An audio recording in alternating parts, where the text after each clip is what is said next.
Olá, Deus os abençoe, que Deus continue sustentando cada coração com o poder vivificador do Espírito Santo. Eu quero comentar hoje a mensagem Ao Nascer do Sol, sobre esse poder vivificador da ressurreição de Jesus Cristo que viria sobre a semente eleita no tempo do fim. Nós sabemos que Israel, em seu calendário anual, ele tinha 7 festas que eles deveriam guardar. E essas 7 festas, elas estão ligadas com o plano da redenção, desde a morte de Jesus Cristo no Calvário, na sexta-feira, no 14º dia, no entardecer, até a transformação de nossos corpos, representada pela festa dos tabernáculos, quando eles deixavam suas casas e cortavam ramos, galhos de árvores e faziam cabanas e habitavam ali por 7 dias. Essa festa das cabanas está significando a mudança de casa, a mudança de corpos. É a última festa, é a razão pela qual todas as demais festas existiam. Era a festa que mostrava que no final da jornada a igreja seria transformada e receberia um corpo glorificado. Tudo isso está ligado com esses 2000 anos de evangelho, desde a morte de Jesus na cruz, passando pelas eras da igreja, até chegando na 7ª era, a era da Laodiceia, onde foi feita a festa da expiação, que era feita no dia 10 do mês 7, seguindo então a festa dos tabernáculos, que é a festa a qual nós estamos indo, ou estamos sendo introduzidos a essa transformação pelo poder vivificador de Jesus Cristo, que está vivificando os nossos corpos mortais, a transformação de dentro para fora.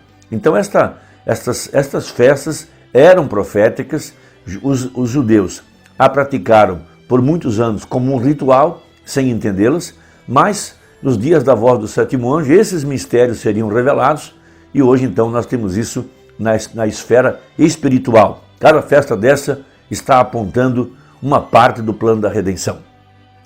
E havia ali então a festa das primícias, que era a terceira festa. A primeira era da Páscoa, a segunda era dos pães asmos, que todo o fermento era tirado de dentro de casa por 7 dias, representando também as 7 eras da igreja, onde todas as doutrinas, todos os credos, todo o pecado é tirado do meio da igreja.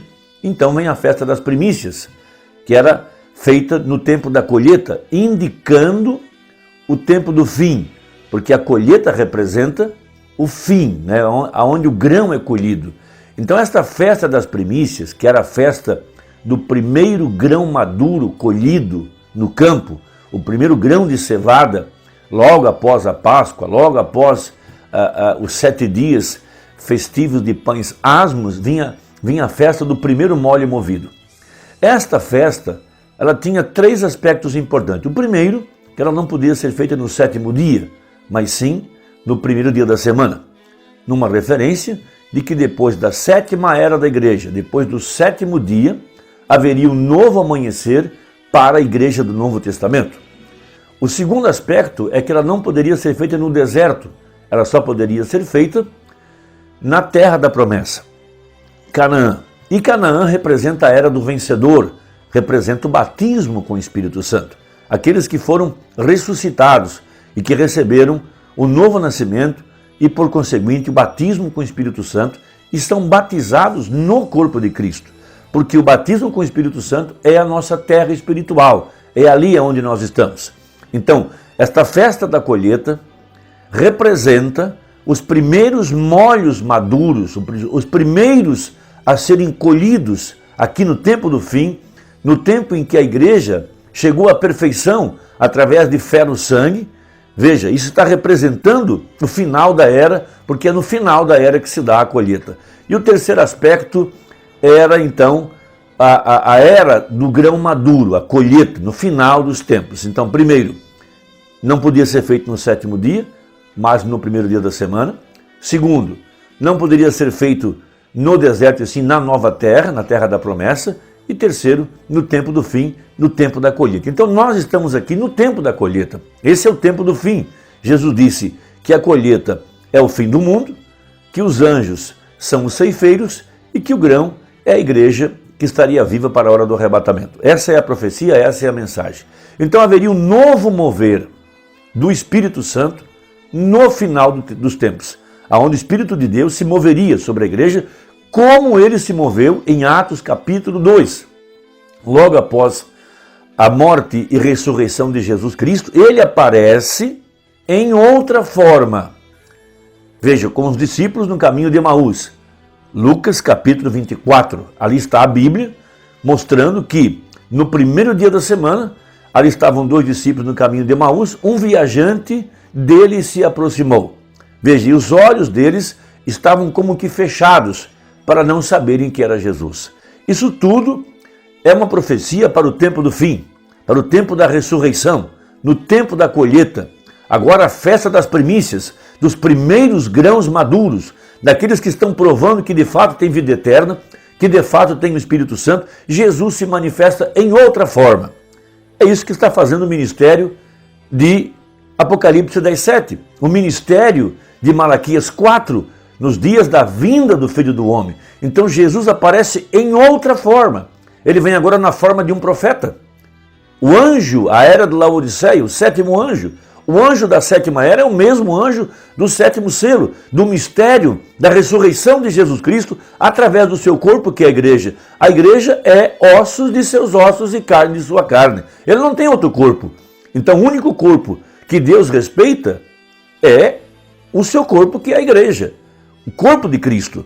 A exemplo de Noé, que preparou a arca para que os eleitos entrassem, agora Deus também envia uma mensagem para trazer o povo ao real batismo com o Espírito Santo. Não o que teve Lutero, que eles pensaram que pela fé já o tinham. Provou-se que não tinham, estão na sepultura. Logo veio o povo de Wesley, então eles ficavam tão contentes e tão alegres que começavam a rolar no chão. Foram chamados de os santos roladores, então se alegravam. Provaram que também não tinham, porque a vida não estava manifestada ainda em sua plenitude. Logo vieram os pentecostais com os dons, eles pensaram que tinham, mas provou-se que também não tinham. Então veio agora um mensageiro para a era da Laodiceia, sim, um mensageiro da pedra angular, o ministério do Filho do Homem. Veja, o anjo de Malaquias 4 provou que em verdade Jesus Cristo está ressuscitado, levantando a igreja da sepultura religiosa de entre os mortos. Levanta-te de entre os mortos. Haja visto que a águia revelou que o cavaleiro, o nome do cavaleiro, do cavalo amarelo, que é o último poder que Satanás usaria para enganar o povo, reunindo as religiões todas nesse sistema babilônico chamado de a imagem da besta, Apocalipse 6, é chamado de morte o nome dele. E morte se soletra denominação. Então a última praga que cai no Egito é a morte espiritual. Então Deus tem uma igreja que está ouvindo a voz de Deus e sendo levantada da incredulidade, de entre os mortos espirituais, os incrédulos que não podem alcançar a fé na palavra. Então haveria um novo mover do Espírito Santo no tempo do fim. O mesmo Jesus agora, da mesma forma que ele se moveu em Pentecostes, sobre aqueles crentes que estavam no cenáculo alto, e ele então repartiu a sua vida com cada um deles. Foram vistas luzes pousando sobre a cabeça deles, e a vida de Jesus continuou através do seu corpo, que era a igreja. A mesma coisa agora, um novo mover do Espírito Santo, no 8º dia, após o término da 7ª era, a era denominacional, a era laodiceiana, haveria um novo mover do Espírito Santo. O mesmo Jesus que se moveu em Pentecostes sobre a igreja, se moveria agora sobre a verdadeira noiva de Jesus Cristo, aqui no tempo do fim. É o que está acontecendo. O poder de Deus vivificando. O que é ressuscitar? É vivificar. Vivificar os nossos corpos mortais pelo seu Espírito que em nós habita. Então, quando ele aparece lá, na manhã do primeiro dia da semana, Lucas 24, os discípulos estavam ainda naquela suspensão, né? Não sabiam se ele era um profeta, se ele era o Messias, quem ele era. Eles estavam ali, trocando perguntas entre ele, um viajante dele se aproximou. Não sabiam que era Jesus. Pensaram que era uma pessoa qualquer, porque os seus olhos estavam fechados. É o mesmo hoje. A maioria dos crentes que creem nessa mensagem, porque eu estou aqui me referindo não ao mundo denominacional, mas aos crentes que creem na mensagem do Mombrana. A maioria deles está com seus olhos fechados. Veja, para não ver que aquele que estava ressuscitado através de seu corpo, que é a igreja, foi Jesus Cristo. Porque ele prometeu, eu vou e eu volto. E ele volta em forma de Espírito Santo. O mundo não me verá mais, mas vós me vereis. Quem? Os crentes. Então ele desce em Apocalipse 10 para cumprir a profecia. O sinal, a vida, agora em carne humana. A luz desse dia tem chegado. Então Jesus começa a tomar todas as escrituras, tudo que os profetas haviam dito, começando por Moisés, vindo por Samuel, Isaías, Elias, Davi, Jeremias, Oséias, todos os profetas, e ele abriu-lhes o entendimento através das escrituras. Veja, a mesma coisa com Apocalipse 10, 7. O que fala a Bíblia?